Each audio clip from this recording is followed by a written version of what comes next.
जय हिंद प्यारे साथियों, आशा करता हूँ कि आप अच्छे होंगे और मन लगा के पढ़ रहे होंगे। मैं मिस्टर कुमार स्वागत करता हूँ आपका आपके अपने Education Wire Civil Services YouTube channel में। स्टूडेंट्स, हमारी जो परिचर्चा आपसे हो रही है वह है 2025 प्रीलिम्स को टारगेट करते हुए हम आपसे चर्चा परिचर्चा करने का प्रयास कर रहे हैं।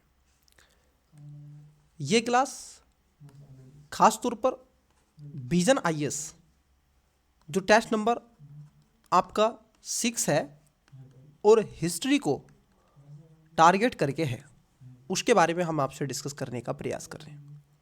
अब तक विजन आईएएस के हमने 5 टेस्ट आपसे चर्चा के बिंदु बना लिए हैं। अगर आप भी हमारे Education Wire Civil Services YouTube channel पर पहली बार आए हैं और चैनल को सब्सक्राइब नहीं किया है तो कर लीजिएगा, वीडियो को लाइक कर दीजिएगा, दोस्तों के साथ में शेयर कर दीजिएगा। स्टूडेंट्स, मैं आपको बताना चाहता कि एजुकेशन वायर ना केवल आपको विजन आईएएस बल्कि दृष्टि आईएएस की भी आपको टेस्ट सीरीज निःशुल्क में फ्री उपलब्ध करवा रहा है, जिसमें हम 30 टेस्ट आपसे चर्चा के बिंदु बना रहे हैं। उसमें हमने 10 टेस्ट आपके सीसैट के होंगे और 20 जो 20 टेस्ट होंगे वह आपके जीएस को टारगेट करके होंगे। उसमें भी हमने 6 टेस्ट आपसे चर्चा के बिंदु बना लिए। कई बच्चों का आ रहा है, सर पीटी 365 कब आप चर्चा का बिंदु बनाएंगे और कब डिस्कस करेंगे। तो प्यारे बच्चे, इंग्लिश माध्यम का तो बैच स्टार्ट हो गया है, परंतु मैं आपको बताना चाहता हिंदी माध्यम का जो बैच होगा वो 70 जनवरी से स्टार्ट होगा। तो लगभग आफ्टर ऑफ 70 जनवरी के बाद में आपका ये बैच स्टार्ट हो जाएगा। तो चलिए समय न गवाते हुए चीज़ों को आगे बढ़ाते हैं और आज की क्लास का पहला क्वेश्चन देखते हैं। लेकिन क्वेश्चन पे चलने से पहले मैं आपको बता दूं कि जो स्टूडेंट्स इसका पीडीएफ पाना चाहते हैं तो टेलीग्राम पर आपको ये पीडीएफ मिल जाएगा, जिसका लिंक डिस्क्रिप्शन में दिया हुआ है। जो भी स्टूडेंट्स का कोई भी ऐसा क्वेश्चन है, ठीक है, स्टडी से रिलेटेड और मुझसे बात करना चाहता है, पर्सनली कोई क्वेश्चन पूछना चाहता है, तो मुझे इंस्टा पर फॉलो कर सकते हैं। उसकी भी लिंक्स डिस्क्रिप्शन में दिया हुआ है, एजुकेशन वायर सिविल सर्विस के नाम से। आपको टेलीग्राम पर भी यही आईडी है, ठीक है, और उसके साथ साथ आपको इंस्टा पर भी यही आईडी है। सेम यही लोगो है जो आपको यूट्यूब पर दिखता है।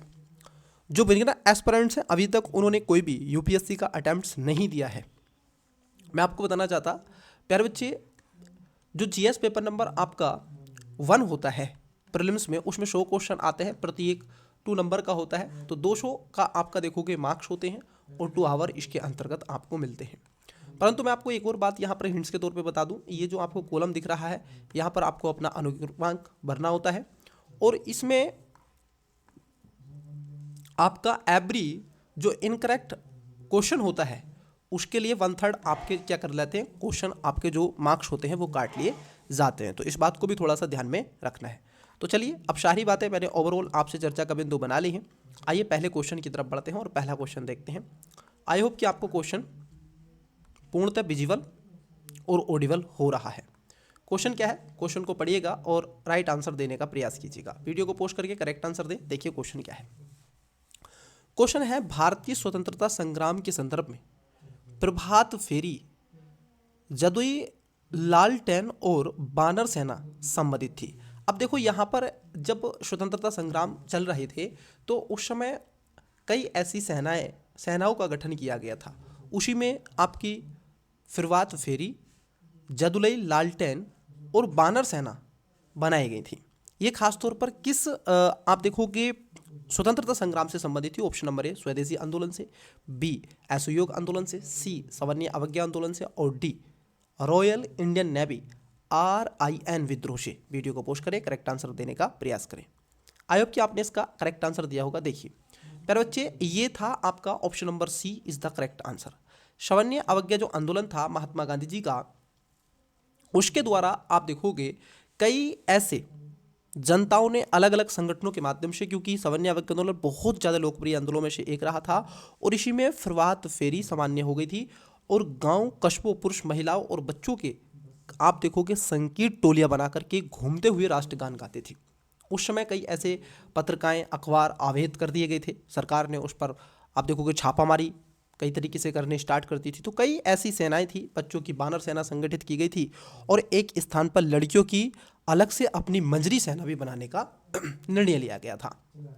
तो क्वेश्चन का अटेम्प्ट करके आपको बताना है कि जो असहयोग आंदोलन, सामान्य अवज्ञा आंदोलन था, इसकी डेट क्या है। ठीक है, ये भी आपको कमेंट्स कर देना है। चलिए अगले क्वेश्चन की तरफ बढ़ते हैं। नेक्स्ट क्वेश्चन देखते हैं। क्वेश्चन आपको पूर्णतः रूप से विजिबल हो रहा है। ठीक है, पहले क्वेश्चन देख लीजिएगा, फिर उसके बाद में ऑप्शंस की तरफ बढ़ेंगे। तो आपको आई होप कि क्वेश्चन विजिबल हो रहा है। देखिए क्वेश्चन क्या है। क्वेश्चन नंबर 2, अंग्रेजों द्वारा लागू की गई भू राजस्व की स्थायी बंदोबस्त नामक व्यवस्था के संदर्भ में निम्नलिखित कथनों पर विचार कीजिए। अब 3 स्टेटमेंट हैं। पहला, इसे वर्ष 1793 में लॉर्ड कॉर्नवालिस द्वारा बंगाल और बिहार में लागू किया गया था। नंबर 2, इसने जमींदारों को भूमि के स्वामित्व के रूप में मान्यता दी तथा भू स्वामित्व के अधिकारों को वंशानुगत और हस्तांतरणीय बना दिया। नंबर 3 में कह रहे हैं कि जमींदारों को उपज में अपनी हिस्सेदारी का 1/3 हिस्सा कंपनी को देना पड़ता था। उपयुक्त कथनों में से कितने सही हैं, ये आपसे पूछा है। ऑप्शन नंबर ए केवल 1, बी केवल 2, सी सभी 3 और डी कोई नहीं। तो वीडियो को पोस्ट करें, करेक्ट आंसर देने का प्रयास करें। आई होप कि आपने इसका करेक्ट आंसर दिया होगा। चलिए एक एक करके बात करते हैं। अंग्रेजों ने, आप देखोगे, भू राजस्व व्यवस्था में जिसमें स्थायी बंदोबस्त को बढ़ावा देने का प्रयास किया। 3 व्यवस्थाएं ऐसी चलाई गई थी जिसमें आप देखोगे रैयतवाड़ी, महालवाड़ी और इन सब के अलावा पहली थी जमींदारी, जिसको स्थायी बंदोबस्त के नाम से जाना जाता है। उस समय शासनकाल था आपका, आप देखोगे, कॉर्नवालिस का। ठीक है, और 1793 में ये बिहार में लागू की गई थी। तो पहला स्टेटमेंट आप देखोगे ये करेक्ट हो जाएगा। ठीक है, क्योंकि इन सब के अलावा बंगाल, बिहार, उड़ीसा और पूर्वी भारत के कई क्षेत्रों में इसको स्थापित करने का प्रयास किया गया था। तो पहला स्टेटमेंट यहाँ पर क्या है, आपका करेक्ट हो जाएगा। वहीं दूसरे स्टेटमेंट की बात कर लें।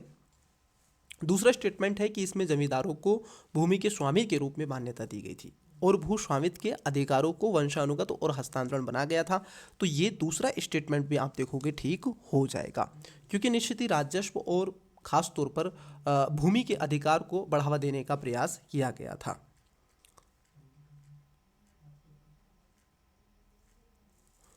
तो यहाँ पर दूसरा स्टेटमेंट भी आपका सही है।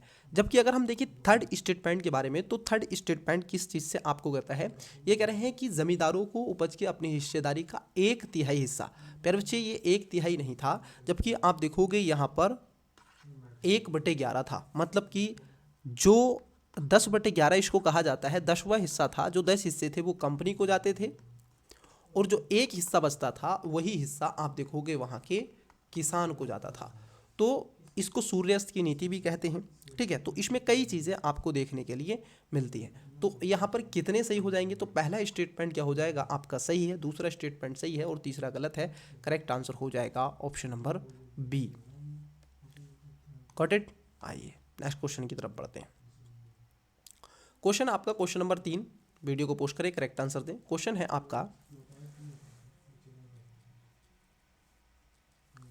आपका, वैश्विक स्तर पर की गई निम्नलिखित परमाणु निशस्त्रीकरण संधियों पर विचार कीजिए। जो परमाणुओं को लेकर के कई ऐसी संधि की गई हैं, तो उस पर ये आपका स्टेटमेंट पूछा जा रहा है। अब देखिए पहला जो स्टेटमेंट है ये कह रहे हैं आंशिक परीक्षण प्रतिबंधित संधि, मतलब कि PTVT 1963 थी और 1963 थी और भारत ने इसी संधि के बाद आप देखोगे कई ऐसे क्या किए थे, परीक्षण भी किए थे परमाणु के। ठीक है, तो पहला स्टेटमेंट यहाँ पर आपका सही है। दूसरे में कह रहे हैं परमाणु अप्रसार संधि जो आपकी NPT थी, ये वर्ष 1967 में की गई थी। जरा बताइएगा क्या ये वर्ष 1967 में की गई थी। आप देखोगे प्यारे बच्चे, ये जो संधि थी इसमें खास तौर पर ये गैर परमाणु राष्ट्रों पर कई तरीके से, ठीक है, इस चीज़ को लाने का प्रयास किया गया। उसके बाद यहाँ पर कह रहे हैं कि व्यापक परमाणु परीक्षण प्रतिबंध संधि CVT 1996 में। उसके बाद कह रहे हैं परमाणु हथियारों के निषेध पर संधि TPNW 2017। उपयुक्त संधियों में से कितनी भारत द्वारा हस्ताक्षरित और अनुसमर्थित हैं। अब देखो यहाँ पर क्या है, ये कह रहे हैं कि भारत ने किन किन संधियों पर हस्ताक्षर किए हैं और किन किन पर नहीं किए हैं। अगर आप देखोगे तो भारत ने केवल इस पर किए हैं, आंशिक जो आपका परीक्षण प्रतिबंध संधि है 1963 की, केवल इस पे किए हैं। जबकि परमाणु अप्रसार संधि की मतलब कि भारत अगर इस संधि पर आप देखोगे हस्ताक्षर कर देगा तो फिर परमाणु हथियार नहीं बनाएगा, तो सेकंड पर भी नहीं किए हैं। व्यापक परमाणु परीक्षण प्रतिबंध संधि नहीं, फिर परीक्षण नहीं कर सकेगा, इस पर भी नहीं। परमाणु हथियारों के निषेध पर संधि, इस पर भी नहीं। तो भारत ने केवल आंशिक परीक्षण प्रतिबंध पर क्या किया है, आप देखोगे हस्ताक्षर किए हैं। तो केवल इसमें क्या हो जाएगा, करेक्ट आंसर ऑप्शन नंबर ए हो जाएगा। ठीक है, आपका एक होमवर्क है, आप ठीक है एक रिपोर्ट पढ़ेंगे, एक होमवर्क के रूप में आप इस चीज़ को समझें। 1 सेकेंड, थोड़ा इंटरनेट की वजह से हो रहा है क्या। देखिए एक होमवर्क है, अगर आप इस होमवर्क को समझें तो आप एक रिपोर्ट आती है सिपरी, इस रिपोर्ट को जरूर पढ़ें। ठीक है, इस रिपोर्ट से आपको कई चीज़ें देखने के लिए मिलेंगी। ठीक है, तो सिपरी की रिपोर्ट आवश्यक रूप से आप क्या करेंगे, गूगल करके पढ़ेंगे।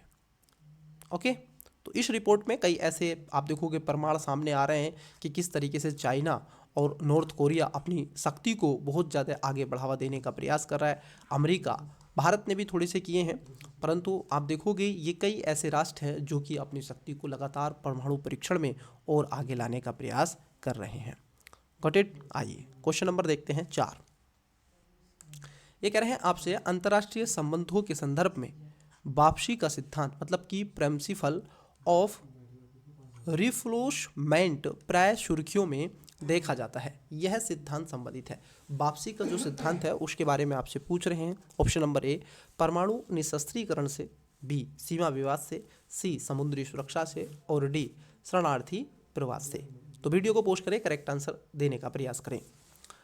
देखिए प्यारे बच्चे, ये अभी हाल ही में क्या था, ये आपका करंट में रहा था। किस में रहा था, ये अभी करंट में रहा था। हुआ क्या था कि आप देखोगे कई ऐसे क्षेत्रों से, खासतौर पर अफ्रीका महाद्वीप से लोग क्या कर गए थे, यूरोप में ठीक है पलायन कर गए थे, प्रवास कर गए थे, इलीगल तरीके से, इलीगल माइग्रेंट यहाँ पर चले गए थे।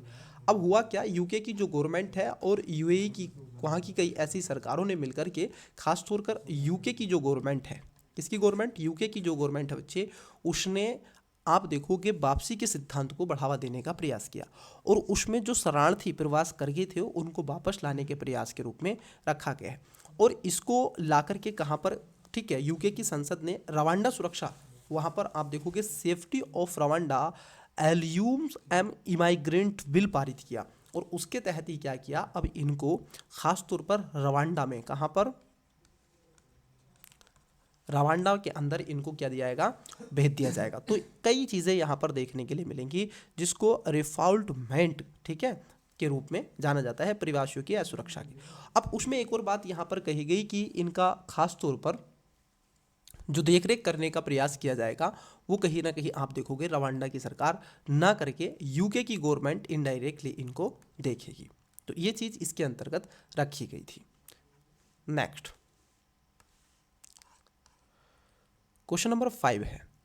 क्वेश्चन नंबर 5 है, निम्नलिखित पर विचार कीजिए। अब यहाँ पर 4 स्टेटमेंट है। पहला, डोमेनियन स्टेट, दूसरा, समुदायों के लिए पृथक निर्वाचन मंडल, तीसरा, सार्वभौमिक वयस्क मताधिकार, चौथा, महिलाओं को समान अधिकार। उपयुक्त में कितनी अनुशंसाएं 1928 की नेहरू रिपोर्ट में की गई थी। नेहरू रिपोर्ट आप देखोगे जब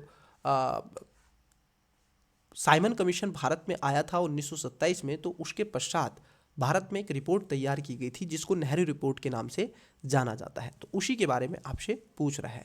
ऑप्शंस दिए हुए हैं यहाँ पर, केवल 1, बी केवल 2, सी केवल 3 और डी सभी 4। वीडियो को पोस्ट करें, करेक्ट आंसर देने का प्रयास करें। आइए देखिए, यहाँ पर अगर पहले स्टेटमेंट की बात कर ले, क्योंकि नेहरू जो रिपोर्ट आपने पढ़ी है और नेहरू रिपोर्ट के बारे में आप देखते हैं, ये रिपोर्ट खासतौर पर जो डोमेनियन स्टेट की जो बात यहाँ पर की जा रही है, इसको ये क्या करती है, अस्वीकार करती है। जबकि समुदायों के लिए, जो समुदाय थे उनके लिए पृथक निर्वाचन मंडल की मांग इसने की थी, सार्वभौमिक वयस्क अधिकार की बात की थी, महिलाओं को समान अधिकार मिले इसकी भी बात नेहरू रिपोर्ट के द्वारा की गई थी। लेकिन डोमेनियन स्टेट की बात नहीं की गई थी, बल्कि आप देखोगे यहाँ पर स्वराज की बात होने लगी थी। स्वराज की मांग यहाँ से उठनी स्टार्ट हो गई थी। इससे पहले ही आप देखोगे जब 1927 का लाहौर अधिवेशन हुआ था कांग्रेस का, तब से जाकर के ये स्वराज की मांगों को उठना शुरू हुआ। हालांकि उसके पहले ये चिंगारियाँ वर्ष 1900 जो आपका 5 में बंगभंग आंदोलन था, बंगाल विभाजन था, उस समय किया गया था। लेकिन यहाँ पर 3 स्टेटमेंट सही हो जाएंगे, पहला, तीसरा, चौथा। तो इसका जो करेक्ट आंसर होगा वो होगा option number C is the right answer. Next question है आपका 6 नंबर और ये कह रहे हैं आपसे निम्नलिखित ऐतिहासिक घटनाओं को काला अनुक्रमिक में व्यवस्थित कीजिए। अब देखो हुआ क्या है, यहाँ पर आपसे काला अनुक्रम में पूछने का प्रयास कर रहा है कि आपको सीक्वेंस में लगाना है इन सभी विद्रोह के बारे में। जैसे मेरठ में विद्रोह का प्रारंभ होना। अब आपने देखा होगा जब आप 1857 का विद्रोह पढ़ते हैं, 1857 की क्रांति पढ़ते हैं, ठीक है, तो उसको सैन्य क्रांति भी कहा जाता है, उसको कई ऐसे विद्रोह भी कहा जाता है, किसान विद्रोह भी कहा जाता है, जनजातीय विद्रोह भी कहा जाता है, क्योंकि उसमें सामूहिक वर्ग ने क्या किया था, पार्टिसिपेट किया था। तो मेरठ में जो विद्रोह प्रारंभ होना वो कब हुआ था, ठीक है। उसके बाद ये कह रहे हैं कि मंगल पांडे द्वारा ह्यूमंस और वॉक की हत्या करना, और तीसरे में कह रहे हैं बहादुर शाह जफर को सहसा ए हिंदुस्तान घोषित किया जाना। नीचे दिए गए कूट का प्रयोग कर सही उत्तर चुनें। Option A 3-2-1, B 2-1-3, C 2-3-1, D 3-1-2। Video को पोस्ट करें, करेक्ट आंसर देने का प्रयास करें। देखिए अब जरा आपको एक बात समझ में आना चाहिए कि सबसे पहले जो चीज़ें होंगी वो क्या होंगी सर। सबसे पहले क्या होंगी कि जो विद्रोह हुआ मेरठ के अंदर वो मंगल पांडे ने जब ह्यूमस की हत्या कर दी थी, क्योंकि चर्बी वाले कारतूस का ये मुद्दा छिड़ा था। मंगल पांडे ने 29 मार्च 1857 कब किया था, सॉरी 29 मार्च 1857 29 मार्च 1857 को कलकत्ता के 2 ब्रिटिश अधिकारी जिसमें एक ह्यूमस थे और एक वॉक थे उनकी हत्या कर दी थी। तो पहली घटना ये हुई थी। उसके बाद में आप देखोगे 10 मई कब था, 10 मई 1857 को मेरठ में विद्रोह शुरू हुआ था, और उसके पश्चात ये विद्रोह आगे से 85 सिपाहियों उन्होंने धार्मिक आदि को लेकर के ये 11 मई को कब पहुंचा था, 11 मई 1857 को यही विद्रोह दिल्ली में पहुंचा। तो प्यारे बच्चे आप देखोगे सबसे पहले आएगा 2 नंबर, फिर उसके बाद में 1 नंबर, फिर उसके बाद में 3 नंबर। तो करेक्ट आंसर क्या होगा, इसका राइट आंसर होगा ऑप्शन नंबर बी। इसका राइट आंसर होगा option number B 2-1-3। Next question की तरफ बढ़ते हैं। क्वेश्चन नंबर देखते हैं 7, मतलब कि 7 नंबर। देखिए क्वेश्चन क्या है।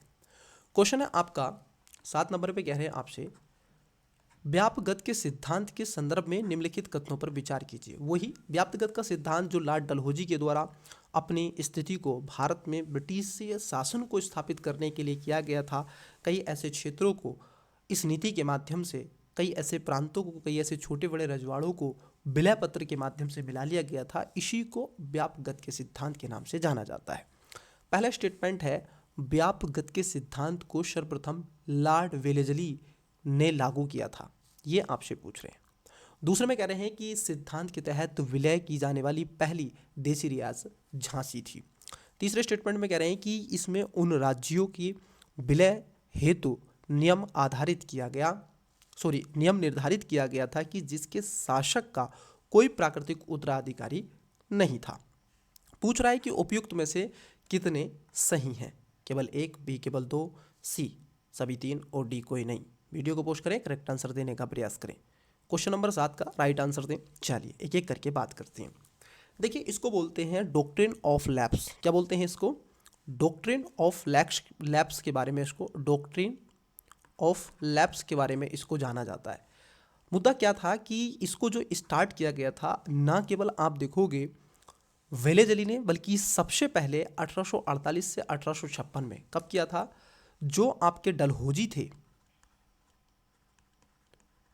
डलहौजी के द्वारा 1848 से 1856 में इस चीज़ को लागू किया, और अवध का विलय इन्होंने इसी पर किया था, डॉक्ट्रिन ऑफ लैप्स के माध्यम से, क्योंकि अवध को इन्होंने कुशासन के आधार पर विलय पत्र कर लिया था।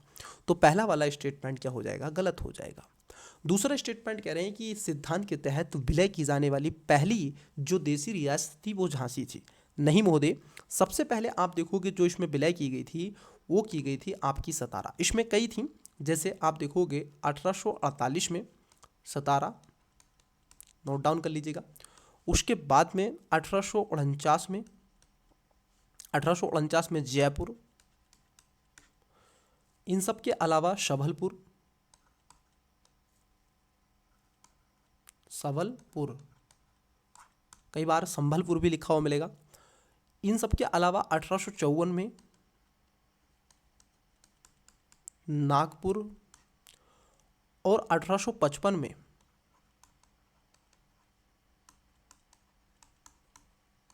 तंजौर, और तंजौर उसके साथ साथ तंजौर प्लस एक और था यहाँ पर अर्कोट, और 1856 में उदयपुर, 1856 में उदयपुर प्लस अवध।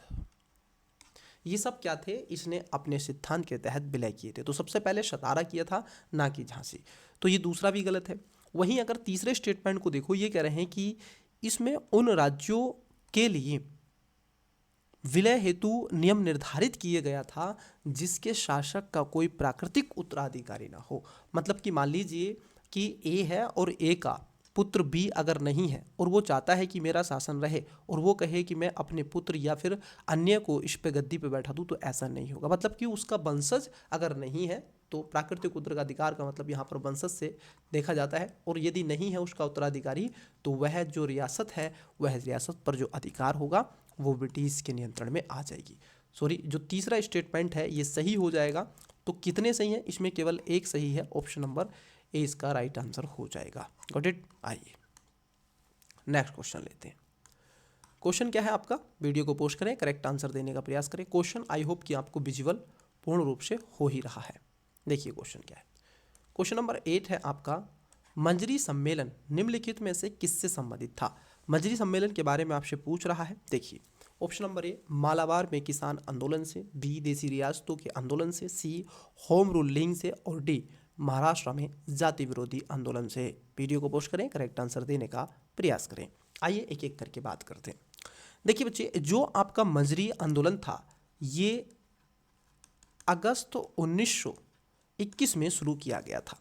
खासतौर पर केरल के मालाबार जिले में किसान असंतोष भड़क उठा था, जिसको लेकर के आप देखोगे मापिला मुस्लिम काश्तकारों ने विद्रोह कर दिया, और उनकी शिकायतें पट्टे की सुरक्षा और अभाव नवीकरण के कारण हुआ क्या, अत्यधिक लगान और जमींदारों को अन्य बलपूर्वक वहां से वसूली से संबंधित था। तो वहीं पर मंजरी सम्मेलन को स्थापित करने का प्रयास किया गया। अप्रैल 1920 में, ये याद रखना, अप्रैल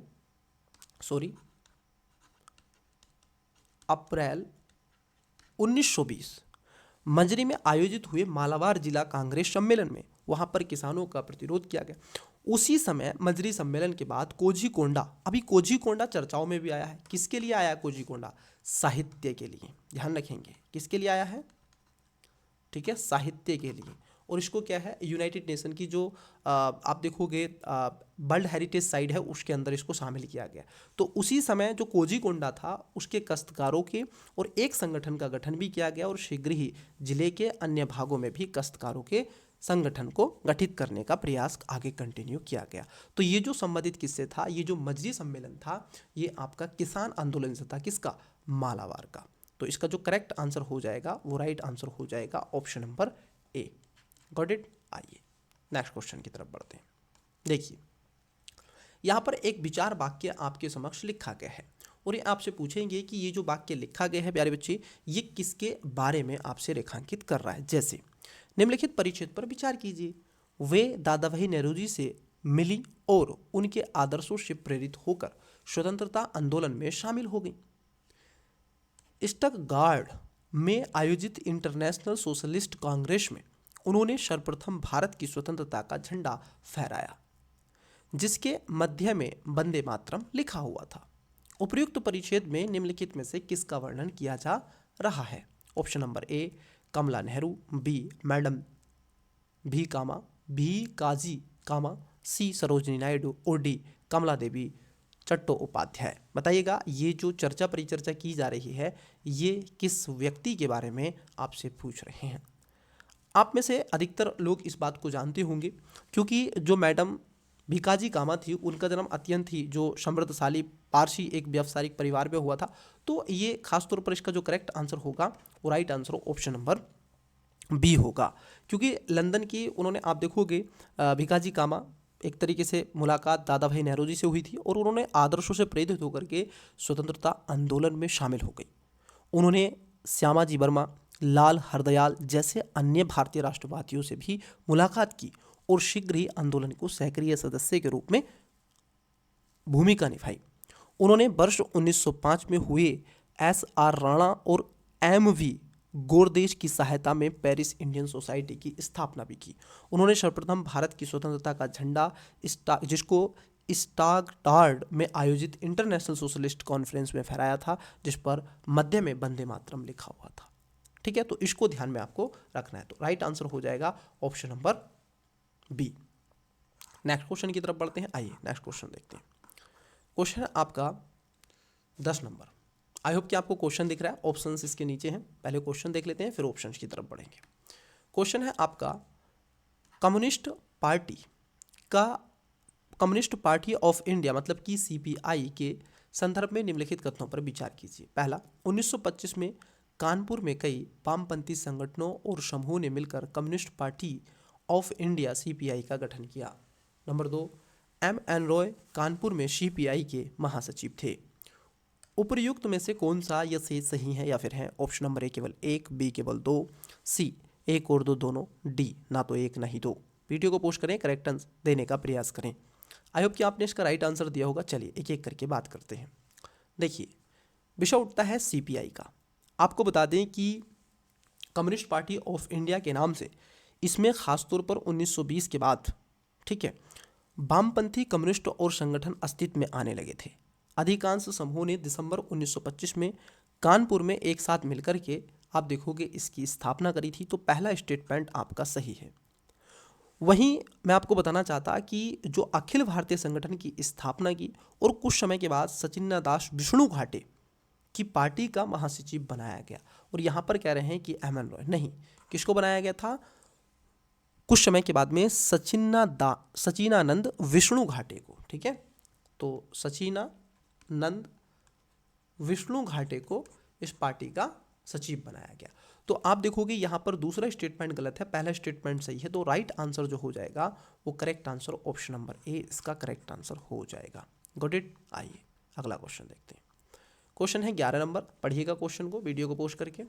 निम्नलिखित व्यक्तित्व पर विचार कीजिए। जैसे आपसे पूछे हैं नोरोजी फरदूनी जी, दूसरे में कह रहे हैं दादा भाई नेहरू, तीसरे में एस वंगाली, चौथे में के.आर. कामा। उपयुक्त में से कितने रहनुमाई मजदयासन सभा के संबंधित हैं? मजदयासन सभा के संबंधित है। तो आपसे ये पूछ रहे हैं। ऑप्शन नंबर ए केवल 1, बी केवल 2, सी केवल 3 और डी सभी 4। देखिए, ये जो आपकी रहनुमाई जो आपकी मजदयासन सभा थी, ठीक है, ये लगभग 9वीं शताब्दी से स्टार्ट हुई थी मध्य के आसपास मुंबई में। ठीक है, ये जो स्टार्ट की गई थी। वहीं अगर आप देखोगे ये खासतौर पर जो चर्चाओं में पुनः रूप से आई, रिजिलियस रिफॉर्म एसोसिएशन की स्थापना दादा भाई नेहरू जी के द्वारा इसको धार्मिक सुधार के रूप में लाया गया था और ये 1851 में चर्चाओं में आई थी। ठीक है, इसमें न केवल दादा भाई नेहरू जी बल्कि आप देखोगे एस बंगाली और अन्य लोगों की भी भूमिका इसमें देखने के लिए मिली।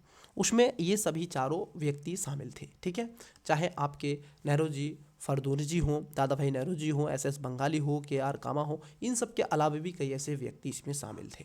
तो इसका राइट आंसर हो जाएगा डी। इसका जो प्रमुख उद्देश्य था वो था पारसियों की सामाजिक स्थिति का पुनरुत्थान और पारसी धर्म की मौलिक शुद्धता का पुनरुत्थान करना था। ये खास तौर पर था और एक तरीके से गुप्त संदेश देना था। ठीक है, समाज सुधार को, सोशल रिफॉर्म के बारे में इसने आगे चीज़ें बढ़ाई थी।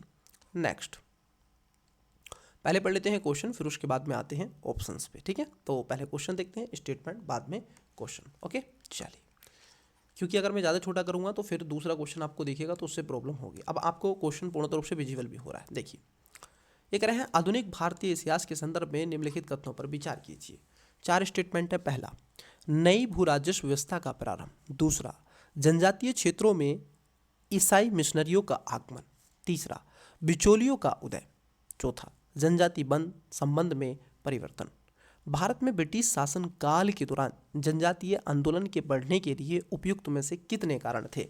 अब देखो, ऐसा क्वेश्चन, ये वह क्वेश्चन होते हैं जो खासतौर पर आपकी थिंकिंग पर काम करते हैं। मतलब कि आप में थिंकिंग कितनी है, ये क्वेश्चन उस पर आधारित होते हैं, आप कितना सोच पाते हैं। ठीक है, क्वेश्चन को पढ़ते समय डायमेंशन क्या है। तो ब्रिटिश शासन के दौरान जनजातीय आंदोलन को बढ़ाने के लिए उपयुक्त कितने कारण उत्तरदायी थे? केवल 1, बी केवल 2, सी केवल 3 और डी सभी 4। तो प्यारे बच्चे आप देखोगे इसमें ये चारों कारण उत्तरदायी थे। जैसे ही उनकी नई भू राजस्व व्यवस्था प्रारंभ की गई, क्योंकि जो जनजाति हैं, जो ट्राइब्स हैं, वो आप देखोगे अपने ट्रेडिशनल एग्रीकल्चर से जुड़े होते हैं, जैसे शिफ्टिंग कल्टीवेशन मतलब कि झूम कृषि, अफीम का उत्पादन, और बॉटम का सिद्धांत इसमें बहुत ज़्यादा होता है। ठीक है, इन टोटमवाद, ठीक है, एक शब्द आता है जब आप सोशियोलॉजी पढ़ते हैं तो टोटमवाद, ये खासतौर पर टोटमवाद में बहुत विश्वास करती हैं। टोटमवाद का मतलब है कि मान लीजिए ए है, ए आज ए वृक्ष को, मतलब कि कोई यहाँ पे वृक्ष है, इसकी पूजा करता है। ठीक है, ए, वहीं ए का एक पुत्र है बी, और बी ने क्या किया, यहाँ पर एक वृक्ष लिया और इसकी पूजा करना इसने शुरू कर दिया। तो इनकी मान्यताएं होती हैं, आस्थाएं होती हैं, हर एक आप देखोगे युगल का, जोड़े का नया टोटम कहीं ना कहीं पैदा होता है। अब उन सब पर क्या कर रही थी ब्रिटिश हुकूमत, उस समय की तत्कालीन जो औपनिवेशिक शासन था, उस समय के जो अधिकारी थे वो क्या कर रहे थे, इन पर भू राजस्व व्यवस्था, जनजातीय क्षेत्र, ईसाई जो मिशनरी थे उनका आगमन हुआ। उन्होंने खासतौर पर भारतीय कल्चर और उनकी संस्कृति और धर्म को नीच बताया, गलत बताया, अज्ञानी बताया। ठीक है, और अपने को बहुत बढ़ा चढ़ाकर उन्होंने दिखाने का प्रयास किया। बिचौलियों का उदय होता चला गया, क्योंकि ट्राइब से तो कनेक्ट वो डायरेक्ट नहीं हो सकते थे, उनसे नहीं बनती थी और वो नहीं जानते थे। तो वहाँ के स्थानीयों को, वहाँ के प्रांतों के शासकों को, जो ऑलरेडी पहले से ट्राइब्स का खून चूस रहे थे, उन्हीं को बिचौलिए के रूप में आगे लाया। जनजाति वन संबंधी परिवर्तन जो मैंने आपको बताया, शिफ्टिंग कल्टीवेचर, उनको कई ऐसे आप देखोगे, चाहे रैयतवाड़ी हो, महालवाड़ी हो, जमींदारी हो, ठीक है, जो आपकी ये प्रथाएं थी उनके माध्यम से, और जो आपके फॉरेस्ट, ठीक है, रेगुलेटिंग ऐसे एक्ट बनाए गए थे 1929 का। ठीक है, तो उनके माध्यम से वहाँ जनजातियों के जो राइट्स थे वो छीन लिए गए। उनसे कहा ये भूमि पर ये फैक्ट्री लगेगी, यहाँ पर खनन होगा, उत्खनन होगा, ट्रेन, बहुत सारी चीज़ें, तो उन्होंने फिर उसका विरोध भी किया, परंतु ये सब उसके एक महत्वपूर्ण कारण थे। जब ब्रिटिश औपनिवेशिक शासनकाल ने, आप देखोगे उस समय इन्होंने जनजातीय ट्राइब्स के कल्चर से छेड़छाड़ की, तो उनको समझ में आ गया कि आप चाहे कुछ भी करो, देश को लूटो, बट जो अंग्रेजी हुकूमत है और यहाँ की जो ट्राइब्स है उससे बस आप कुछ ना कहो। ठीक है, बाकी का जो करना चाहता है आप कर लीजिए। ये अंग्रेजों को बहुत अच्छे से समझ में आ गया था। नेक्स्ट क्वेश्चन, वीडियो को पोस्ट करें, करेक्ट आंसर दें। क्वेश्चन नंबर है 13, मतलब कि 13 नंबर। ये कह रहे हैं कच्चा तिबू-द्वीप प्राय भारत के किस देश के साथ संबंध के संदर्भ में सुर्खियों में रहता है? तो कच्चा तिबू-द्वीप के बारे में पूछ रहा है। ऑप्शन नंबर ए भारत चीन के, बी भारत मालदीव के, सी भारत श्रीलंका के, और डी पाकिस्तान, भारत पाकिस्तान के। तो इसका राइट आंसर क्या करेंगे आप कमेंट्स बताएंगे, कच्चा तिबू-द्वीप क्या है। ठीक है, इसका भी एक अपना इतिहास रहा है कच्चा तिबू-द्वीप का। तो इसका राइट आंसर क्वेश्चन नंबर 13 का करेक्ट आंसर आप देने का प्रयास करेंगे। नेक्स्ट देखिए क्वेश्चन क्या है, पहले क्वेश्चन देख लेते हैं, फिर उसके बारे में स्टेटमेंट देखेंगे। ठीक है, देखिए क्या करें, ऑप्शंस बाद में, पहले क्वेश्चन पढ़ लेते हैं। निम्नलिखित क्रांतिकारी गतिविधियों को उनके घटित होने के काला अनुक्रम में व्यवस्थित कीजिए। अब देखो, कई बार पहले कहा जाता था कि हिस्ट्री में आपको डेट्स इतनी मायने नहीं रखती है, पहले यही कहा जाता है कि नहीं, कि डेट इतनी मायने नहीं रखती है। परंतु जिस तरीके से यूपीएससी आज क्वेश्चन आपसे एक्सपेक्ट कर रहा है, जिस तरीके से पूछ रहा है, और आपकी टेस्ट सीरीज में क्वेश्चन आ रहे हैं, तो आपको स्वयं में ये बात फील हो रही है कि अच्छा होता कि मैं डेट्स भी याद कर लेता। Got it. अगर आप देखोगे प्यारे बच्चे, जो क्रांतिकारी गतिविधियां हैं, तो वहां पर चीजें आपको स्पष्ट होनी चाहिए।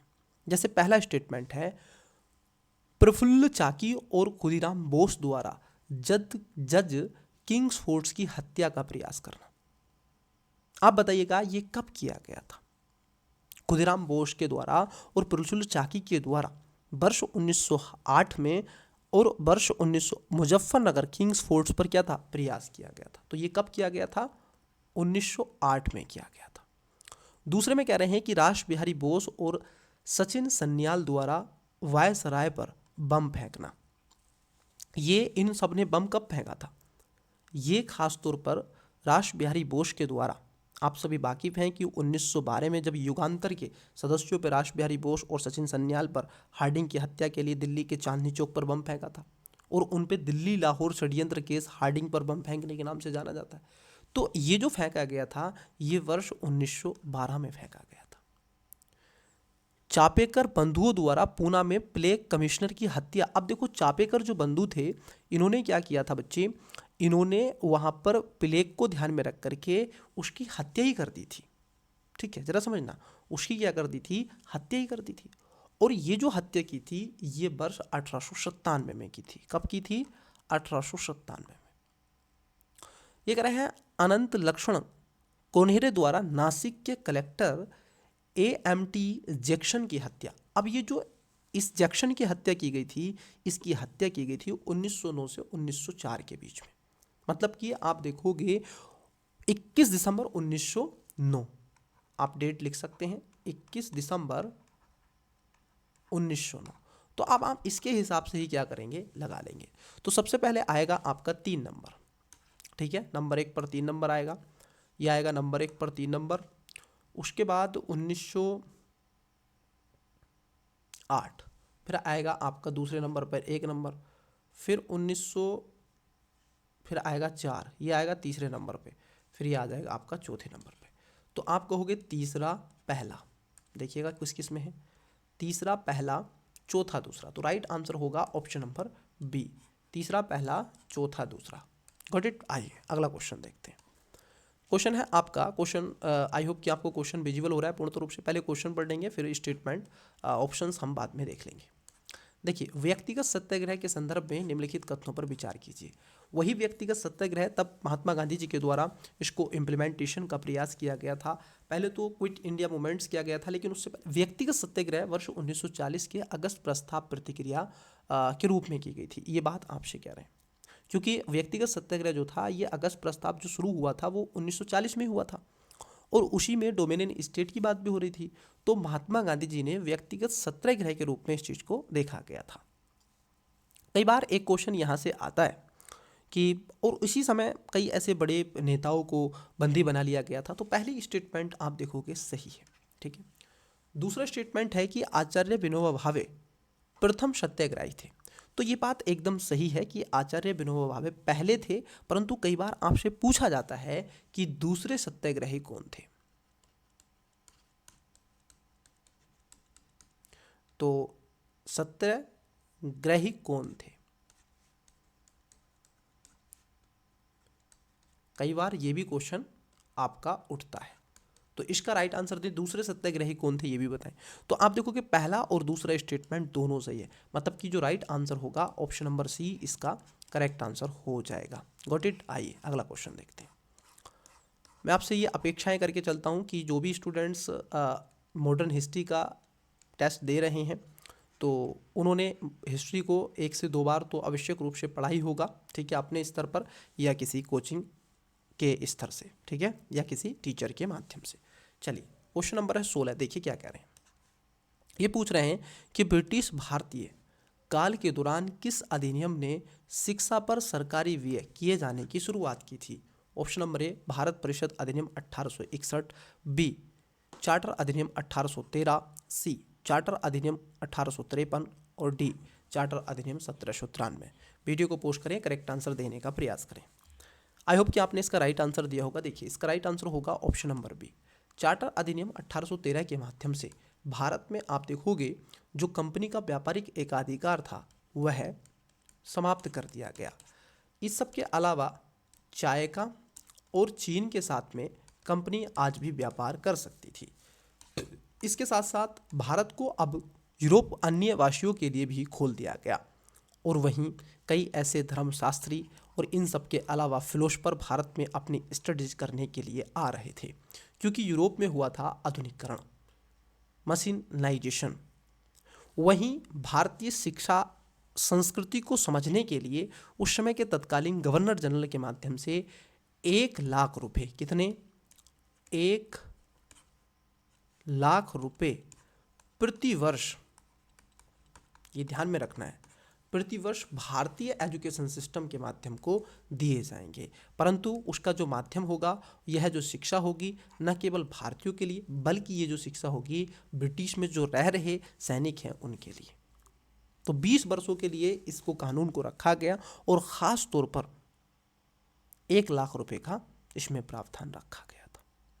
इसके बाद में कई ऐसे क्षेत्रों में आपने देखा होगा कि ईसाई मिशनरियों के आने से यहाँ पर कई ऐसे भारतीय साहित्य पुनरुत्थान को प्रोत्साहन मिल रहा था, विज्ञान को, और कई ऐसे यूनिवर्सिटी की स्थापना भी हो रही थी, कॉलेज भी बनवाए जा रहे थे। तो इसका जो करेक्ट आंसर होगा वो होगा ऑप्शन नंबर बी, चार्टर अधिनियम 1813। ये तो पुलिस एक्ट से रिलेटेड है। ये आप देखोगे वुड डिस्पैच एक्ट है, ये उसमें कॉर्नवालिस से रिलेटेड है। तो right answer option number B हो जाएगा। चलिए नेक्स्ट क्वेश्चन देखते हैं। क्वेश्चन समझिएगा क्या है, पहले आप क्वेश्चन को पढ़ें। 17 नंबर क्वेश्चन, आई होप कि आपको विजुअल हो रहा है। देखिए क्वेश्चन क्या है, क्वेश्चन आपको विजुअल हो रहा है बच्चे? मैं पढ़ देता हूँ अगर नहीं दिख रहा है तो किसी वजह से, क्योंकि सारे स्टेटमेंट देखने अनिवार्य हैं। स्वदेशी आंदोलन के सांस्कृतिक योगदान के संदर्भ में निम्नलिखित कथनों पर विचार करें। 3 स्टेटमेंट है। पहला, इस आंदोलन के दौरान बंकिम चंद्र चटर्जी द्वारा अमार सोनार बंगला की रचना की गई थी।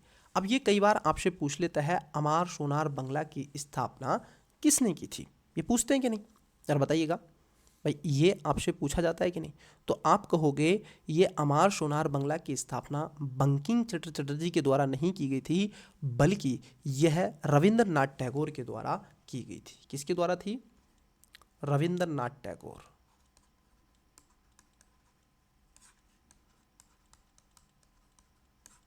ठीक है, रविंद्रनाथ टैगोर के द्वारा अमार सोनार बंगला, जो आगे चल के आज वर्तमान में वर्ष 1987 के पश्चात बांग्लादेश का एक राष्ट्रीय गान भी बना।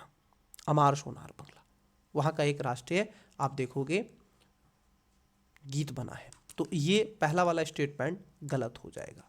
और ये कब लिखा गया था? ये 1905 में जब बंगाल विभाजन हुआ था उस समय।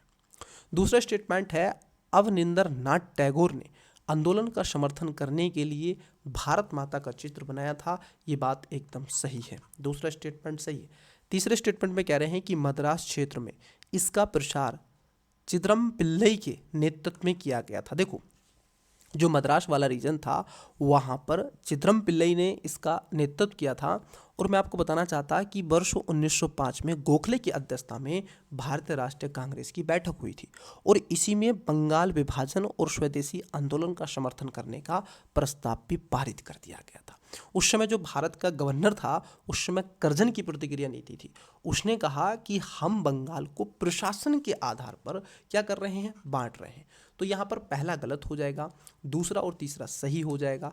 पूछा है कि कितने सही हैं, तो कितने सही हैं? यहाँ पर केवल 2 सही हैं, दूसरा और तीसरा। बी इसका करेक्ट आंसर हो जाएगा। नेक्स्ट क्वेश्चन देखिए, बहुत ही बढ़िया क्वेश्चन है और बहुत अच्छे क्वेश्चनों में से एक क्वेश्चन है। Question number 18।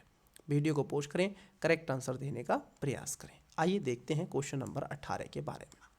निम्नलिखित युग्मों पर विचार करें। यहाँ पर प्रतिमा है और यहाँ पर संबंध व्यक्तित्व है। जैसे स्टैचू ऑफ इक्वलिटी, जैन भिक्षु विजय वल्लभ सुरीश्वर।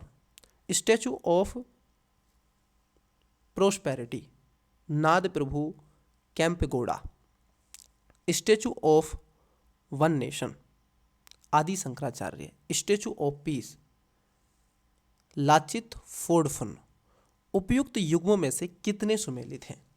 अब स्टैचू ऑफ यूनिटी आपने पढ़ी है बहुत बार, डॉक्टर अंबेडकर की भी पढ़ी है स्टैचू ऑफ करके, और इन सब के अलावा सरदार वल्लभ भाई पटेल की बात ही मैंने कर ली, शंकराचार्य की आपने पढ़ी है। ठीक है, तो केवल एक, बी केवल 2, सी केवल 3 और डी सभी चारों। बताइएगा इसमें राइट आंसर क्या हो जाएगा? 18 का करेक्ट आंसर देने का प्रयास कीजिएगा। देखिए, स्टैचू ऑफ इक्वलिटी की अगर हम बात कर लें तो ये खास तौर पर किसकी है? राम अनुजाचार्य को समर्पित है, जो स्टैचू ऑफ इक्वलिटी है।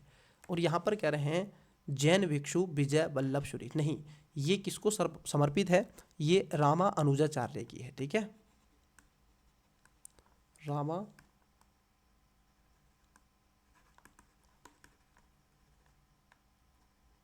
रामानुजाचार्य। ठीक है, तो रामा अनुजाचार्य की है, तो पहला ये आपको ध्यान में रखना है।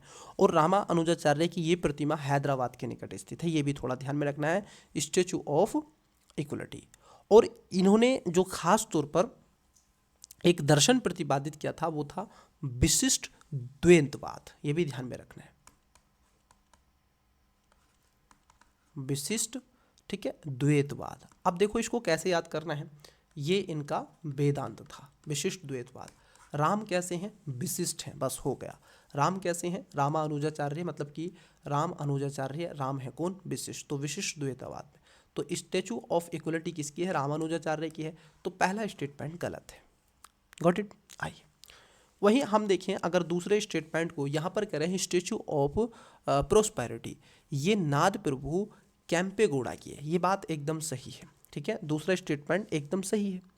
और ये बेंगलुरु में इसका निर्माण किया गया है। ये बेंगलुरु शहर के संस्थापक हैं नाद प्रभु केम्पगौड़ा। ठीक है, और ये 16वीं शताब्दी विजयनगर साम्राज्य के गवर्नर हुआ करते थे।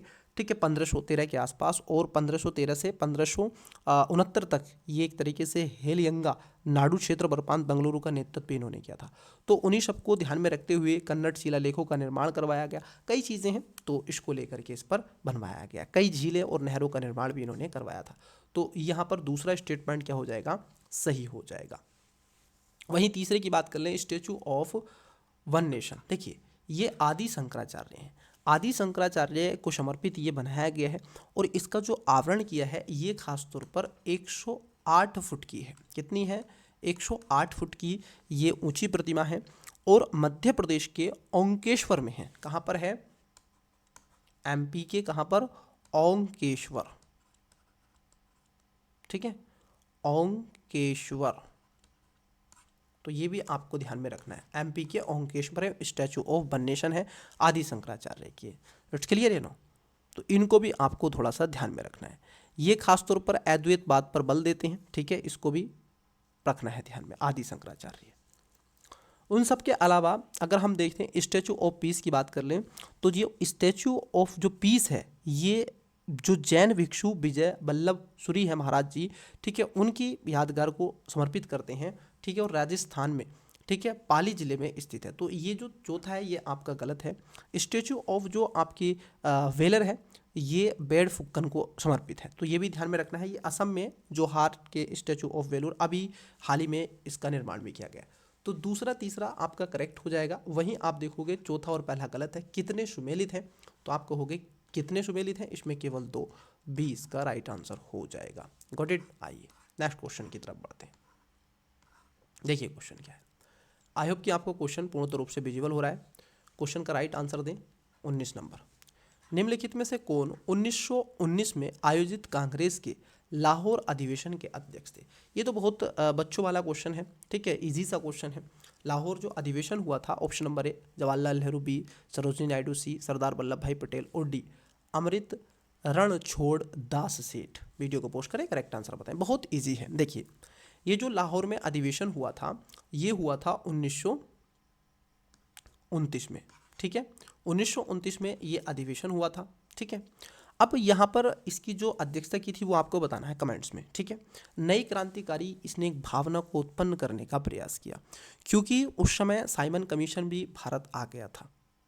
ठीक है, सॉरी, हाँ, साइमन कमीशन 1927 में भारत आया, और इसी माध्यम से, इसी अधिवेशन के माध्यम से भारत में पूर्ण स्वराज की मांग आई थी। ये भी ध्यान में रखना है। पूर्ण स्वराज जो आपका लाहौर अधिवेशन था उसी से आई थी। ठीक है, तो ये भी आपको ध्यान में रखना है।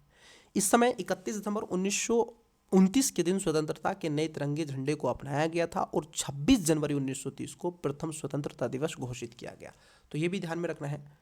26 जनवरी 1930 को पहला क्या बनाया गया था? स्वतंत्रता दिवस घोषित किया गया।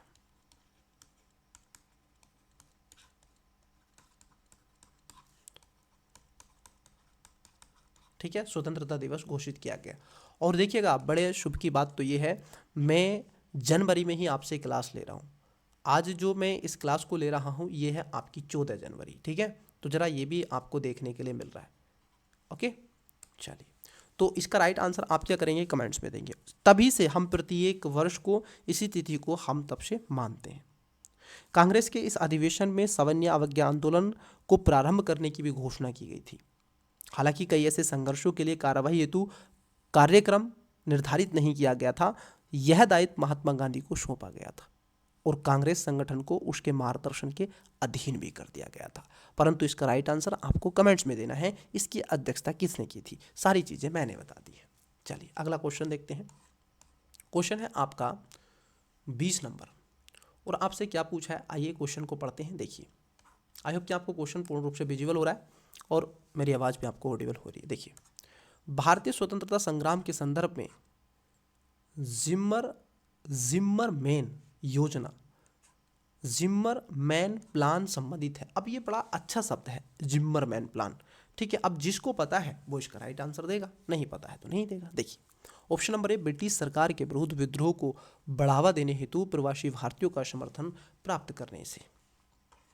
बी, केंद्रीय कार्यकारी परिषद के माध्यम से संवैधानिक परिवर्तन को लागू करने से। सी, अंग्रेजी में प्रकाशित होने वाली सभी भारतीय प्रेसों को नष्ट करने से। डी, ब्रिटिश सरकार के प्रकोप से बचने के लिए अप्रत्यक्ष तरीके से होम रूलिंग का समर्थन करने से। तो वीडियो को पोस्ट करें, करेक्ट आंसर देने का प्रयास करें। देखिए, जो आपका जिम्मेरीन जो आपका प्लान है, ये जो था ये ब्रिटिश सरकार के विरुद्ध विद्रोह को बढ़ावा देने के लिए था और भारतीयों का समर्थन प्राप्त करने के लिए लाया गया था। Berlin committee for Indian independence की स्थापना की गई थी, जिसको जिम्मरमैन योजना कहा जाता है, और ये जर्मन के विदेश मंत्रालय के सहयोग से की गई थी। उस समय ब्रेंद्रनाथ चट्टोपाध्याय, भूपेंद्र नाथ दत्त, लाला हरदयाल और अन्य लोग थे, और वर्ष 1915 में इसको स्थापित किया गया था। ये भी आपको ध्यान में रखना है। ब्रिटिश सरकार के विरुद्ध विद्रोह को बढ़ावा देने के लिए भारतीय क्रांतिकारियों को संगठित करना था, विदेशों में तैनात भारतीय सैनिकों को विद्रोह की भावना में भड़काना था, भारत में स्वयंसेवक के हथियार भेजने थे, और इन सब के अलावा भारतीय स्वतंत्रता प्राप्त करने और अंग्रेजों को वापस भगाने के लिए ब्रिटिश भारत पर सशस्त्र आक्रमण की योजना भी तैयार करना था। तो इसीलिए लाई गई थी जिम्मरमैन योजना, जिम्मरमैन प्लान। तो ये ध्यान में रखना है आपको, ये इसका करेक्ट आंसर हो जाएगा। नेक्स्ट क्वेश्चन है आपका 21 नंबर, आइए देखते हैं। क्वेश्चन में पूछ रहा है आपसे, हाल ही में सुर्खियों में रहा क्रिस्टल मेज 2 संबंधित है। ऑप्शन नंबर ए, नवीन रूप से खोजे गए एक रेड जॉइंट तारे से जो कभी कभी गैस और धूल कणों के विशाल बादलों का उत्सर्जन करता है। बी, एक रियल टाइम्स डीप फैक डिटेक्टर से जिसकी सटीकता दर 95% है और जो मिली सेकेंड में परिमाण प्रदर्शित करता है। सी, मध्यम दूरी की बैलिस्टिक मिसाइल के एक नए संस्करण से। और डी, आनुवांशिक रूप से संशोधित मक्का फसल की एक किस्म से। तो वीडियो को पोस्ट करें, किसका राइट आंसर दें। देखिए, यहाँ पर पूछ रहे हैं आपसे जो आपका क्रिस्टल मेज, प्यारे बच्चे, जो क्रिस्टल मेज है ये आप देखोगे मध्य दूरी की एक बैलिस्टिक मिसाइल का एक नया संस्करण है जो अभी चर्चाओं में आया है। इसको भारतीय वायुसेना के क्रिस्टल मेज के रूप में जाना गया है। मध्य दूरी की बैलिस्टिक मिसाइल है। आपको बता दें कि इसकी मारक क्षमता कितनी है। इसकी मारक क्षमता 250 किलोमीटर है। ये 250 किलोमीटर तक अपने शिकार को भेज सकती है। इसे इजराइल द्वारा विकसित किया गया था और वायु से ये सतह पर मार करने वाली मिसाइल है। कहाँ से? Air to surface. ये ध्यान में रखना है। इसको लिखते हैं ऐसे, 1 सेकेंड, इसको ऐसे लिखेंगे, एयर टू सरफेस। ठीक है, इसका जो वार करने की क्षमता है। ठीक है, और यहाँ तक कि यह लंबी दूरी रडार और वायु रक्षा प्राणियों को भी लक्षित कर सकती है। तो इसको भी आपको ध्यान में रखना है। ठीक है, क्लियर या नहीं? चलिए अगले क्वेश्चन की तरफ बढ़ते हैं। नेक्स्ट क्वेश्चन लेते हैं। क्वेश्चन है आपका नेक्स्ट, देखिए क्वेश्चन क्या है। क्वेश्चन है आपका साइमन कमीशन को ध्यान में रखकर क्वेश्चन पूछा गया है। आइए देखते हैं क्वेश्चन क्या पूछ रहे हैं आपसे। आई होप कि आपको क्वेश्चन पूर्ण रूप से विजिबल हो रहा है। ये कह रहे हैं कि साइमन कमीशन विरोधी आंदोलन के संदर्भ में निम्नलिखित कथनों पर विचार करें। साइमन कमीशन कब हुआ था बच्चे? ये 1927 में आपको देखने के लिए मिलता है। और अभी हाल ही में क्या हुआ था, एक एग्ज़ाम हुआ था उत्तर प्रदेश की पीसीएस की एक परीक्षा ने करवाया था, जिसको आप ROARO के एग्ज़ाम जानते हैं। ROARO, ठीक है, ये समीक्षा अधिकारी का, ठीक है, एग्ज़ाम होता है जो कि आपके SDM, ठीक है, इनके नीचे काम करते हैं। ऑफिस में दफ्तर का एक अधिकारी होता है। तो उसी में ये क्वेश्चन पूछा गया था कि साइमन कमीशन 2 बार आया था। समझ रहे हैं? तो ऐसे क्वेश्चन पूछे जाते हैं। पहला स्टेटमेंट है, इस आयोग के साथ प्राथमिक मुद्दा यह था कि इसके सदस्यों में कोई भी भारतीय शामिल नहीं था, पहला। दूसरे में कह रहे हैं कि तेज बहादुर सप्रू ने नेतृत्व में लिबरल फेडरेशन ने इस आयोग की नियुक्ति का स्वागत किया और बाद में यह संगठन में शामिल हो गए। उपयुक्त में से कौन सा या से सही है या फिर है? केवल एक, बी केवल दो, सी एक और दो दोनों, डी ना तो एक ना ही दो। तो वीडियो को पोस्ट करें, करेक्ट आंसर दें। 22 नंबर का क्या है? चलिए आइए देखते हैं। आपने इसका राइट आंसर दिया होगा। भारत में संवैधानिक जांच करने के लिए और संविधान का निर्माण करने के लिए ब्रिटिश सरकार के द्वारा वर्ष 1927 में एक कमेटी का गठन किया गया, जिसको साइमन कमीशन कहते हैं। परंतु ये क्या होना था, ये 1929-30 के आसपास आनी थी, लेकिन भारत की स्थिति को ऐसा देखते हुए इन्होंने 1929 में ही इसको भेजा। तो इसमें सारे के सारे व्यक्ति कौन थे? इसमें 7 व्यक्ति थे, 7 के 7 अंग्रेज थे। अब अंग्रेज थे तो मुद्दा ये उठा कि भारत के लोगों का कानून बनाने का काम ये अंग्रेज करेंगे। इनको कुछ नहीं पता है कितनी भाषाएं बोली जाती हैं, कैसे कैसे लोग रहते हैं, कितनी ट्राइब है। तो पहला वाला स्टेटमेंट तो आपका सही है।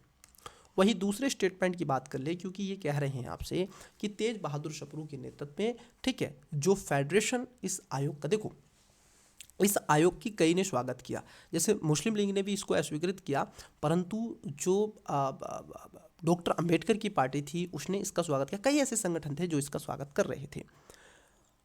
आपको बता दें कि मुस्लिम लीग में इसके मतभेद था, लेकिन मोहम्मद अली जिन्ना ने बहिष्कार का समर्थन किया और जिसका लीग में बहुमत था, इसलिए पहला तो ठीक है। दूसरा वाला जो है ये एकदम गलत है। तेज बहादुर सप्रू वाले विदल फेडरेशन ने किया, देखो इसका बहिष्कार किया, आह्वान किया, और कई ऐसे वाणिज्यिक परिवारों ने, हिंदू महासभा इसमें शामिल, कई ऐसे थे जो भारतीय उद्योग थे इसको स्वीकार भी कर रहे थे। कुछ कांग्रेसी सदस्य भी इसको स्वीकार कर रहे थे। तो इसलिए इसका दूसरा वाला जो स्टेटमेंट है ये गलत हो जाएगा। ठीक है, तो पहला इसमें सही है, ऑप्शन नंबर ए इसका राइट आंसर हो जाएगा। नेक्स्ट कह रहे हैं कि वर्ष 1946 की अंतरिम सरकार के संदर्भ में निम्नलिखित कथनों पर विचार कीजिए। ये वह सरकार थी जिसने भारत के संविधान को एक रूपरेखा देने का प्रयास किया। आपको बता दें कि वर्ष 1945 के चुनाव के बाद सरकार के सामने कई दुविधा ब्रिटेन की थी, क्योंकि उस समय ब्रिटेन में चुनाव होना था। तो उस समय कई दुविधाएं थी, एक उसी में से दुविधा थी भारत की आज़ादी, भारत को स्वतंत्र छोड़ना। लेकिन किसके हालात पर छोड़ी, ये भी एक मुद्दा था। उसके पहले आप देखोगे बेवल ने पहले शिमला सम्मेलन हुआ था। इन सब के अलावा साइमन कमीशन आया था, वो पहले ही आ गया था। क्रिप्स मिशन आया, कैबिनेट मिशन आया, और उसी समय 2 सितंबर 1946 को अकेले कांग्रेस सदस्यों के साथ अंतरिम सरकार का गठन करके वास्तविक प्रमुख नेहरू थे। तो इसलिए इसको आगे बढ़ाने का प्रयास किया गया था। तो ये आप देखोगे प्रारंभ में इसका गठन अकेले कांग्रेस के सदस्यों में किया गया था, बिल्कुल उसमें नेहरू जी शामिल थे। दूसरे स्टेटमेंट में कह रहे हैं आपसे कि अंतरिम सरकार वायसराय और लंदन के ब्रिटिश सरकार के निर्देशों के तहत कार्य कर सकती थी। बिल्कुल ये एकदम सही है, उस समय वो कर सकती थी, दोनों बातें ठीक है, क्योंकि इनका उद्देश्य था कि जब तक ये कानून बनाएंगे, जैसे अंतरिम सरकार का गठन किया गया था, ठीक है, तो उस समय क्या था कि जो बेवल आप देखोगे वायसराय, लंदन और ब्रिटिश सरकार के निर्देशों के तहत ये काम करती रहेगी, लेकिन जैसे ही इनके रूल रेगुलेशन बन जाएंगे झट से ये अपना लेंगे और फिर उसके बाद अपनी स्थिति को आगे बढ़ाएंगे। ठीक है, तो यहाँ पर दोनों बातें क्या हो जाएंगी, ठीक हो जाएंगी। सी इसका करेक्ट आंसर हो जाएगा। नेक्स्ट देखिए क्वेश्चन क्या है। क्वेश्चन आपका 24 नंबर। वीडियो को पोस्ट करें, करेक्ट आंसर देने का प्रयास करें। थोड़ा नेटवर्क इशू है, नेट का इशू है। आइए देखते हैं क्वेश्चन क्या है।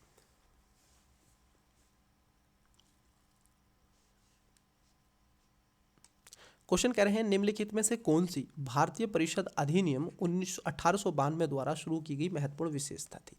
कब की गई थी? 1892 द्वारा। पहला, इसने भारत में प्रत्यक्ष चुनाव का सिद्धांत स्थापित किया। बी, इसने भारतीय सदस्यों को वित्तीय मामलों पर मत देने का अधिकार प्रदान किया। सी, इसने भारतीय परिषद के सदस्यों को बजट पर चर्चा करने की शक्ति प्रदान की। और डी, इसने वायसराय को विधायी निर्णयों पर वीटो करने की शक्ति प्रदान की। वीडियो को पोस्ट करें, करेक्ट आंसर दें। 24 का राइट आंसर क्या होगा? देखिए भारत में ब्रिटिश औपनिवेशिक शासन आप देखोगे राज करता था, उसी में उनकी पूरा प्रोसेस था और उनकी सारी संगठन संस्थाएं हुआ करते थे। तो उस समय वो भारत पर जब राज कर रहे थे तो उनको एक बजट भी तैयार करना था, भारतीय लोगों को उसमें शामिल नहीं किया गया। इनको ही ध्यान में रखते हुए भारत परिषद अधिनियम बनाया गया 1892 का, क्योंकि इससे पहले 1885 में, कब, 1885 में आप देखोगे नेशनल इंडियन कांग्रेस की स्थापना की जा चुकी थी। तो इन्हीं सब ने दबाव बनाया, जिसमें नरम दल और गरम दल, खासतौर पर पहले नरम दल थे। तो उसी में से क्या था, अब भारत का बजट आप पेश कर रहे हैं और भारतीयों को शामिल नहीं कर रहे हैं, तो उस स्थिति में भारतीय परिषद अधिनियम 1892 बनाया गया। इसमें क्या किया गया था, भारतीयों को बजट पर आप देखोगे चर्चा करने का मुद्दा दिया गया कि आप क्या कर सकते हैं, इस पे क्वेश्चन पूछ सकते हैं। जैसे पार्लियामेंट में आपने देखा होगा ना, क्वेश्चन पूछते हैं कि सरकार क्या कर रही है, बफर स्टॉक पर क्या कर रही है, उस पर क्या कर रही है, पानी पर क्या कर रही है, लाइट का मुद्दा है क्या कर रही है, सड़क पर, ये पूछते हैं कि नहीं मिनिस्ट्री से, आपने देखा होगा पार्लियामेंट के अंदर। तो उसी तरीके से बजट पर जब चर्चा होती है तो उसी में चर्चा ये थी। तो यहाँ पर भारतीय को क्या होता था, बजट पर चर्चा करने की शक्ति प्रदान कर दी गई थी, ये बात तो ठीक है। लेकिन ये कोई भी सप्लीमेंट्री कोई भी क्वेश्चन ये नहीं पूछ सकते थे। इन्होंने पूछा कि सर बजट ऐसे इतना क्यों है, आपका जो रेवेन्यू है वो इतना क्यों है, एक्सपेंडिचर वहाँ पर इतना क्यों कर रहे हैं, बस वो आप ये पूछ सकते, लेकिन सप्लीमेंट्री नहीं पूछ सकते, केवल क्वेश्चन आप पूछ सकते हैं। तो यहाँ पर क्या होगा, इनको ये राइट्स दिया गया। वास्तविक रूप से आप अगर इतिहास को समझोगे ना सही से, जब मैं आपको इतिहास की क्लासेस हालांकि चल रही हैं, आपको एजुकेशन बाहर दे रहा है ये सारी चीज़ें, तो वहाँ पर मैं बड़े अच्छे से आपको बता रहा हूँ। देखो, इतिहास को एक अप्रोच के साथ समझो, इतिहास को स्टूडेंट्स की दृष्टिकोण से नहीं, इतिहास को एक टीचर के दृष्टिकोण से, एक राइटर के दृष्टिकोण से, ठीक है। आप देखिए कि जो हम लिख रहे हैं इतिहास को, जो पढ़े ना, इतिहास को समझें बच्चे। जब आप इतिहास को समझेंगे, जिएंगे, यूपीएससी की जर्नी को जिएं, फील करें, तब आपका मन लगेगा, आपका भटकाव कम होगा, आपको बोरिंग नहीं होगा, किताबों से जो लगन पैदा होगी ना, वही आपको अचीवमेंट तक ले जाएगी। ये मैं आपको दावे के साथ कह सकता हूँ। अन्यथा यूपीएससी को क्रैक करने का कोई और दूसरा मेथड नहीं है, केवल पढ़ना ही है, पढ़ के ही सब होते हैं, और बिना पढ़े कुछ नहीं। करत करत अभ्यास, ध्यान रखना। वही देखिए 25 नंबर, हैदर अली के संदर्भ में निम्नलिखित कथनों पर विचार कीजिए। 3 स्टेटमेंट है। पहला, उसने नज़रअंदाज को सत्ताच्युत कर दिया और मैसूर राज्य पर अधिकार कर लिया। नंबर 2, उसने एक नया कैलेंडर, एक नई सिक्का ढलाई प्रणाली और बाट व माप का एक नया पैमाना भी शुरू किया था। उसने डिडुगल में एक आधुनिक शस्त्रागार स्थापित किया। देखो, उसने खासतौर पर डिडुगल में आधुनिक शस्त्रागार स्थापित नहीं किया था, वास्तविक में तो ये चीज़ें आपको देखने के लिए मिलेंगी। हैदर अली ने किया था। टीपू सुल्तान जैकोबिन क्लब का सदस्य बना था, तो ये गलत है, ये इसने नहीं किया था, ये हैदर अली ने किया था। टीपू के जो पिताजी थे हैदर अली, उन्होंने किया था, और फ्रांसीसियों की मदद से, ठीक है। ये डिडुगल में एक आधुनिक शस्त्रागार, जैकोबिन क्लब का सदस्य बना था, ये आपको ध्यान में रखना है, ठीक है। तो इसका जो पहला स्टेटमेंट है ये सही है, इसने अंदाज कर दिया था और मैसूर पर अपना एक अधिकार इसने स्थापित कर लिया था, ठीक है। हैदर अली ने 1755 में डिडुगल में आधुनिक शस्त्रागार स्थापित किया था, फ्रांसीसियों की मदद ली थी, इसको थोड़ा सा ध्यान में रखना है, ठीक है। और 1761 में किसको किया गया था, ये बातें आपको बताइए, ठीक है। इन सब के अलावा 1769 में ब्रिटिश सेना ने बार बार पराजित करके मद्रास की सीमा पहुंच गए थे, और 1782 में दूसरे अलंग मैसूर युद्ध के दौरान हैदर अली की मृत्यु हो गई, और फिर उसके बाद में श्रीरंगपट्टनम की संधि हुई और टीपू सुल्तान वहां का शासन बना था। Got it. फिर उसके बाद में 1899 का स्थिति आपको पता ही है। टीपू सुल्तान उस समय जो चतुर्थ श्रीरंगपट्टनम की स्वतंत्रता का वृक्ष लगाया, जैकोबिन क्लब का सदस्य बना, और 1799 में जाकर के उसकी मृत्यु होगी। उसने उसके पास एक ऑप्शंस रखा था ब्रिटिश आप देखोगे शासकों के द्वारा उस समय, कि आप जीना चाहेंगे तो आप जी सकते हैं, परंतु हमारी कुछ सेवा शर्तों के तहत, तो उसने मना कर दिया था, ठीक है। तो इसका जो करेक्ट आंसर हो जाएगा वो बी इसका राइट आंसर हो जाएगा, तीसरा इसमें गलत है, पहला दूसरा सही है। नेक्स्ट देखिए, क्वेश्चन 26 नंबर है, बहुत ही बेहतरीन क्वेश्चन है, वीडियो को पोस्ट करके करेक्ट आंसर दें। चंपारण सत्याग्रह के संदर्भ में निम्नलिखित कथनों पर विचार कीजिए। चंपारण सत्याग्रह वही है जिसको 3 कठिया कानून के कान से जाना जाता है, ठीक है, जहां पर महात्मा गांधी जी गए थे, ठीक है, 1717 में। पहला है ब्रज किशोर, दूसरा है नरहरि परिख और तीसरा है जे.वी. कृपलानी। उपयुक्त व्यक्तित्वों में से कौन से चंपारण सत्याग्रह के दौरान गांधी जी से संबंधित थे? ए केवल 1 और 3, बी केवल 2, सी केवल 1 और 2, डी 1, 2 और 3। वीडियो को पोस्ट करें, करेक्ट आंसर दें। देखिए चंपारण जो सत्याग्रह हुआ था बच्चे, ये हुआ था आपका 1717 में, क्योंकि महात्मा गांधी जी की एंट्री हुई थी 1900 मिस्टेक हो गई है, सॉरी माफ़ी चाहते हैं। 1915 में महात्मा गांधी जी की एंट्री होती है भारत में, और 1916 में वह भारत के लोगों से अवगत हो जाते हैं, और 1917 में वो जाते हैं चंपारण, और वहीं पर अपनी स्थिति को आप देखोगे अंजाम देते हैं और वहीं पर दिखाते हैं। राजकुमार शुक्ल के कहने पर वहाँ पर गए थे, क्योंकि वहाँ पर 3 कठिया पद्धति का एक कॉन्सेप्ट शामिल था, जिसमें से 3/20 था। अगर 20 एकड़ आपके पास भूमि है तो 3 एकड़ में आपको नील का उत्पादन करना ही पड़ेगा, ठीक है, नील की खेती करनी ही पड़ेगी। तो ये इससे रिलेटेड था, इसको ध्यान में आपको रखना है, ठीक है। ब्रज किशोर, राजेंद्र प्रसाद बिहार के बुद्धिजीवी थे, जे.वी. कृपलानी भी इसमें शामिल थी, महादेव देसाई, नरहरि परिख भी इसके अंदर थे। तो ये सभी हो जाएंगे, ठीक है। तो इसका जो करेक्ट आंसर होगा वो होगा right answer option number D is the correct answer. Got it? Okay, next question है आपका 17 नंबर। देखिए क्या करें, ये कह रहे हैं आपसे कि गदर पार्टी के संदर्भ में निम्नलिखित कथनों पर विचार कीजिए। गदर मूवी की बात नहीं हो रही है, ये गदर पार्टी की बात हो रही है। पहला है, गदर पार्टी साप्ताहिक प्रकाशन पर केंद्रित एक क्रांतिकारी संगठन था जिसका मुख्यालय बर्लिन में था। देखो ये खास तौर पर बर्लिन में नहीं था, बर्लिन क्या है, जर्मनी की कैपिटल है, ठीक है। और ये सैन फ्रांसिस्को में था। कहां पर था? सैन फ्रांसिस्को,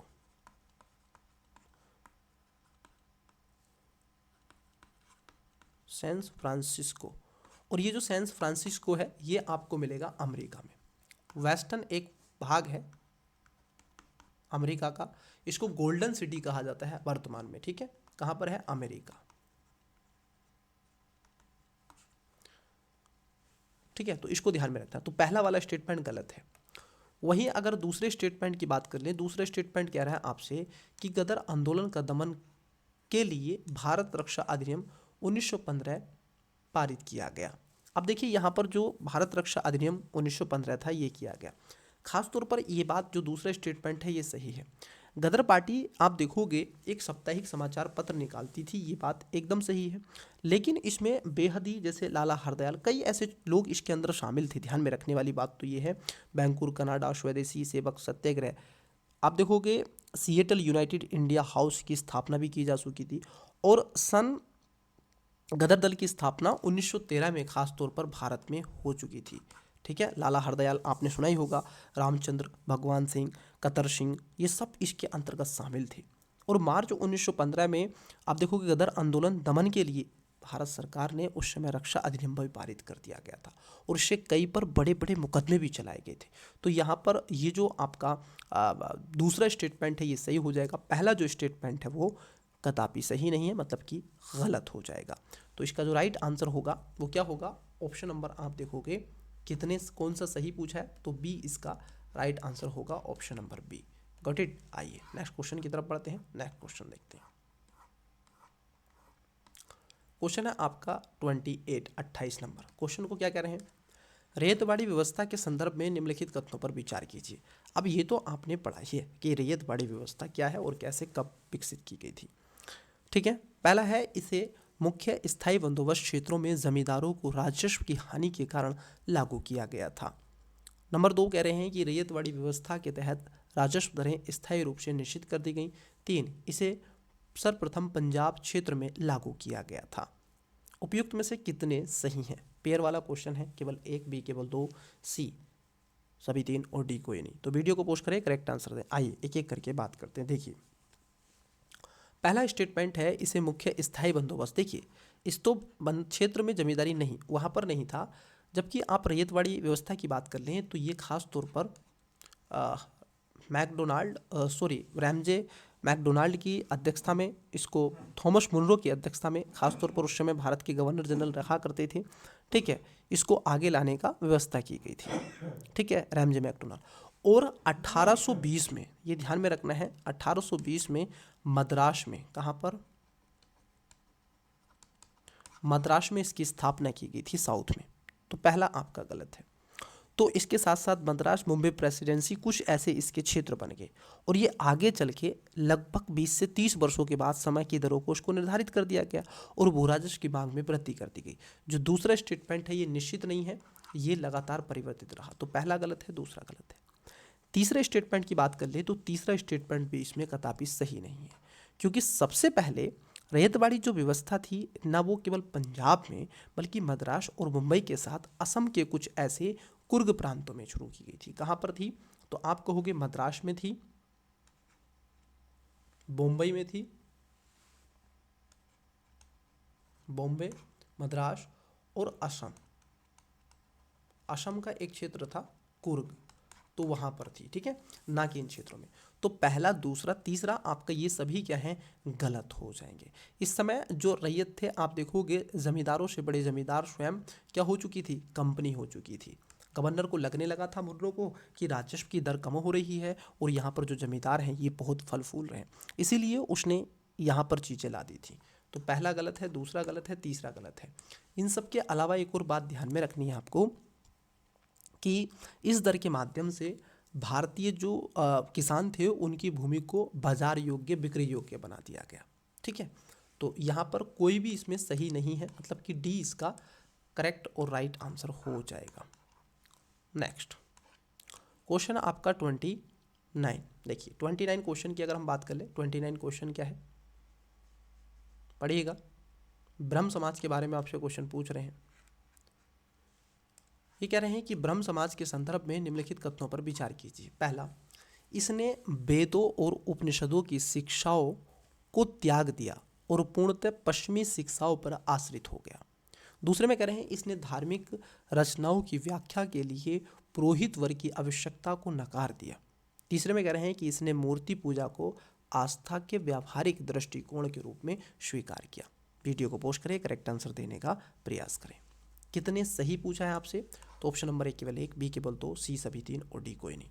चलिए एक एक करके बात करते हैं। देखिए ब्रह्म समाज, आपने नाम इसका इतिहास में पढ़ा ही है। जब आप सोशल रिफॉर्म पढ़ते हैं, समाज सुधार पढ़ते हैं, तो उस समय ब्रह्म समाज भी पढ़ते हैं। इसकी स्थापना करी थी राजा राम मोहन रॉय जी के द्वारा और ये की गई थी 1828 में। बंगाल में ब्रह्म समाज की स्थापना एक समाज सुधार के रूप में की गई थी। ये धीरे धीरे आगे चल के बढ़ता चला गया और ये हिंदू धर्म कुप्रथाओं को दूर करके एकेश्वरवाद, मतलब कि एक ईश्वर की उपासना की बात करते हैं। किसकी बात करते हैं?